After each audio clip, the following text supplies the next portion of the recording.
I call this tale The Barber of Civil. Oh. Rude children should be seen and not heard. Don't you agree, Spindleshanks? Quiet when I'm talking. Do you know what these are, children? Slugs? Oh, dear, no!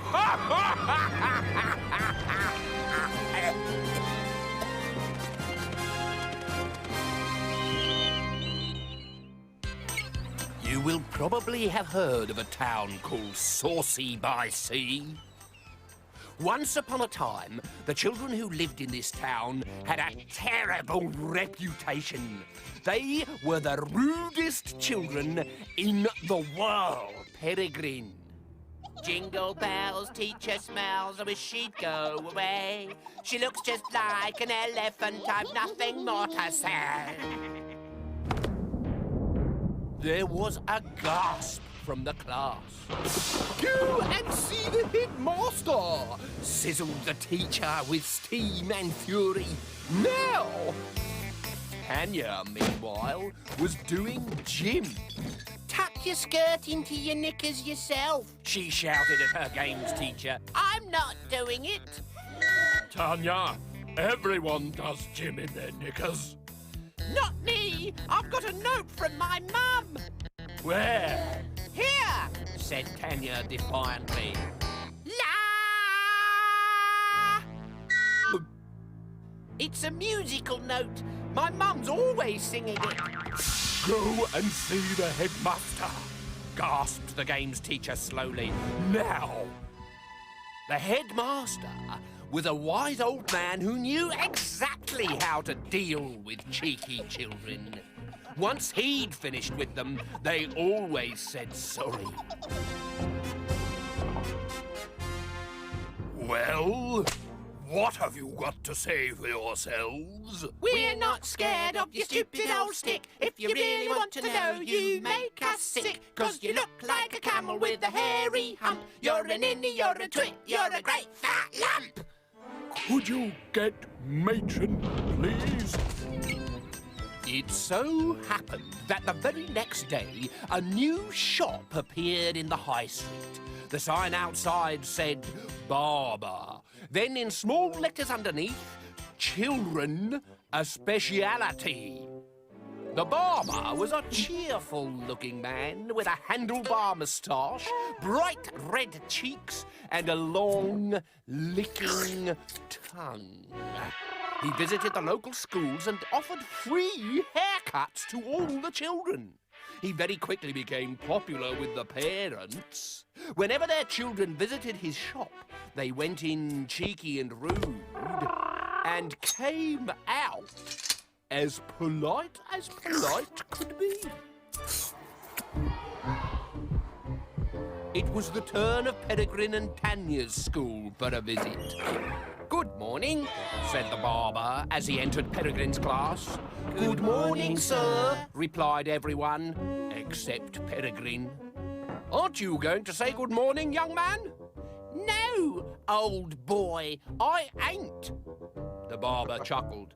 You look like you need a haircut. The barber entered Tanya's class just as she was flicking ink pellets at the French teacher. The class stood up when they saw the barber come in. Tanya went one further. And what might your name be, my dear? It might be Drop Dead Gorgeous, but it isn't. It's Tanya, said the teacher.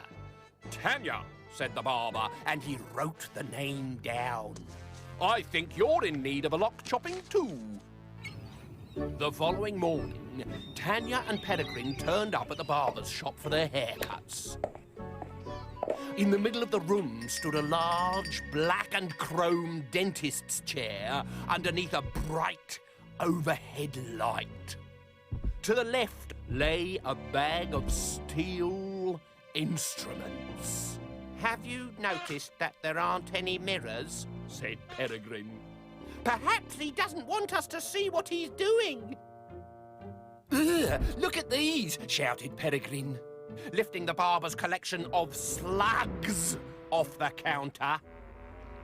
Imagine putting one of those in your mouth. Oh, no, Peregrine, don't. Peregrine was pretending to eat it. No, stop it, Peregrine, I'll be sick. So will he. Said a voice from the back of the shop. Peregrine got such a fright that he swallowed the slug and smashed the jar on the floor. As the heaving, twisting ball of slimy slugs slithered around Tanya's feet, she heard 100 cheeky voices shout out, "Sharp, natural, won't do it, don't wear, and I hate you too, and I hate you. Get them off me!" she shrieked. The barber bent down, scooped up the chattering slugs, and squeezed them into his pocket. Then he smiled and locked the door. He tied a small plastic bib around each of their necks. The children were frightened.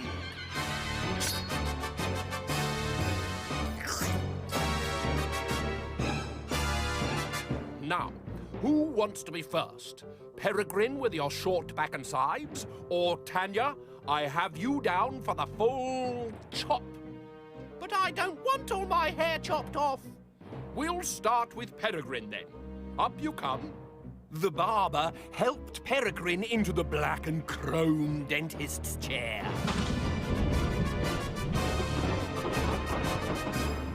Open wide, he said. Stop! Screamed Tanya. You're not a dentist. Why should he open his mouth? You cut people's hair. Whatever gave you that idea? He laughed. I teach little children to keep a civil tongue in their heads. So, those aren't slugs in your pocket? No, they're children's tongues. The little bits of children's tongues that make you all so foul-mouthed. I snip out the rudeness. I trim off the cheekiness. I cut away the bad language, and when I've finished, I rinse your mouths out with soap and water.